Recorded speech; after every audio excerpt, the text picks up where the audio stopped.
Event Jalan Sehat bertajuk Merdeka Anak Rakyat berhadiah umroh dimenangi seorang anak Jos alias Rifki, warga Kompleks Puri Asri, Kecamatan Tamalan Rea, Makassar. Namun tiba-tiba diganti hadiahnya menjadi televisi dan dispenser.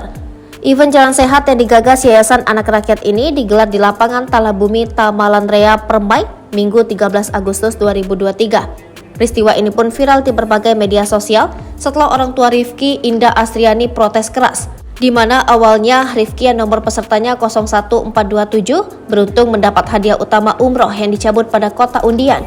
Rifki pun dipanggil MC ke atas panggung. Namun ketika sudah di panggung, tiba-tiba panitia membatalkan hadiah umroh tersebut dengan alasan pemenang masih berusia cilik, walaupun sudah memiliki nomor induk kependudukan. Usia masih cilik dinilai belum punya hak memilih pada pemilu 2024 mendatang. Rifki pun langsung sedih dan menangis. Melihat hal itu, panitia kemudian menggantikan dengan hadiah televisi dan dispenser. Jelas sangat jauh dari hadiah utama umroh yang menjadi haknya. Indah Astriani pun langsung melayangkan protes keras kepada panitia dan mempertanyakan hal tersebut. Menurutnya, hadiah utama tetap harus diberikan karena undiannya naik. Apalagi saat itu dia ada di lokasi kegiatan mendampingi anaknya.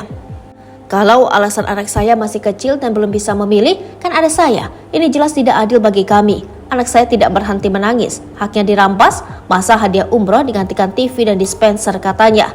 Meski Indah Astriani telah protes keras, pihak panitia tetap bersikukuh dengan berbagai alasan diberikan.